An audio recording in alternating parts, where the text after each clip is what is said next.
Nearly 6 months after the James Charles and Tati Westbrook YouTube drama, James just admitted that he still doesn't feel like himself and talked about the horrifying implications of Tati's statements. What is up, you guys? It's Sussan Mourad here with Clevver News, and James Charles has been pretty open about how the scandal severely impacted his mental health.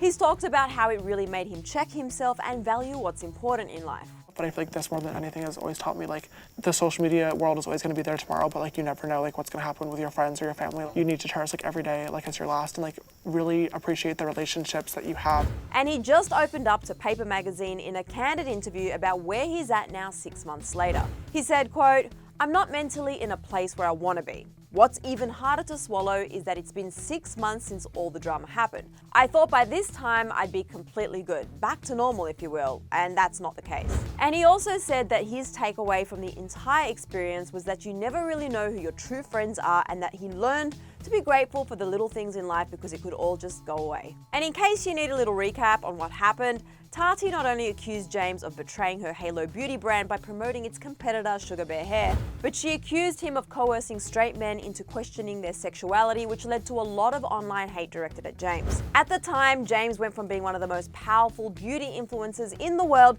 to someone whose subscriber count dropped by 3 million subscribers literally almost overnight, which by the way was the fastest drop in history. James talked about how dangerous this narrative is, not only for him who knew what she said wasn't true, but for the entire LGBTQ+ community.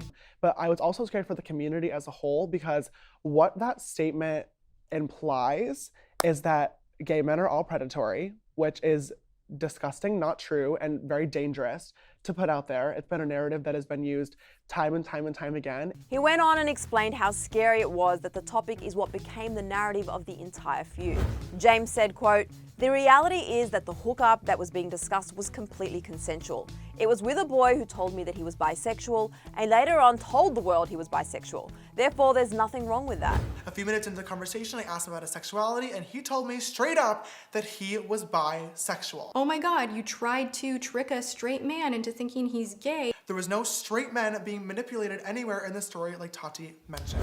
He also talked about the fallout of people who came out saying James was talking to them and or sliding into their DMs. He explained that, quote, "It really sucked. It was really frustrating because dating is a normal experience that a lot of people go through, and it's something that I've not gotten the chance to go through because there were not a lot of other gay kids in my high school." He then went on to explain how dating now is even harder because with his job, people only want to date him for financial gain or followers or attention. I'm just careful and lonely.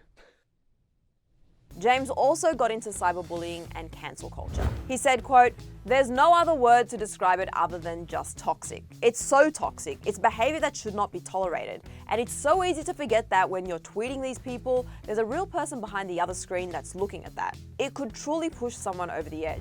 He also explained how the most horrifying part of it all to him is that people have fun with it. Like canceling someone just becomes amusement for someone else, but it can really get to someone and hurt them. He said, quote, "I can say firsthand they got to me. I was so grateful to be surrounded by close friends and family that were checking on me all day long, every single day, in the middle of the night, every 10 minutes to make sure I didn't do something that I could never take back." And fans are totally standing with James on this entire interview. One person wrote, quote, "It's not fun to hurt anyone no matter the situation." Another said, "Watching this interview, I felt myself wanting to just reach through the screen and hug him, especially in the ending where he was going to cry but stopped himself. After this, seeing the hate hurts 2 times as much. The interview had so much truth and all, and I just wish things would get better for him next year, and I pray his mental health gets back to the way it was." And another wrote, "Honestly, the drama he went through, nobody deserves to go through that. The way he handled the situation, hats off to him. He is such an inspiring person. We all love and support you, sister. Just ignore the negative comments." And we completely agree. It is never okay, no matter what, to attack someone online and bully them through a screen. But James didn't just talk about the Tati drama in this interview.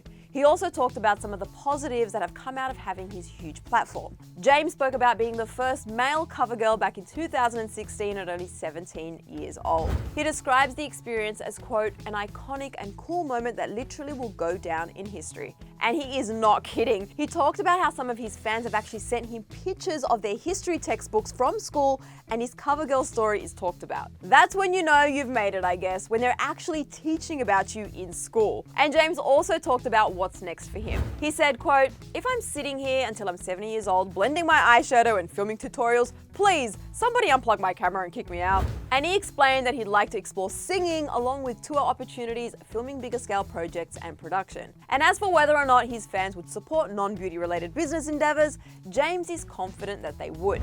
He said, quote, "I feel like my followers, hopefully at this point, are here because they love me." And that's definitely true. The sisters are strong. He is back up past 16 million subscribers where he was before the scandal. But right now, you guys, I want to know what you think about James's new interview. Do you feel differently about the situation after hearing him talk about it 6 months later? And also, do you agree with James about how toxic cancel culture is? Let me know your thoughts in the comment section below. And while you're down there leaving comments, you guys, it is time to hit that subscribe button if you haven't before. It's right there. I mean, I'll give you a few seconds. I don't know where to go. Cool, and also hit the bell to be notified the second we post a new Clevver News update. After that, catch up on all the news you missed right over here. I'm Sussan Mourad. Thanks for hanging out with me, and I'll catch you later. Bye, guys.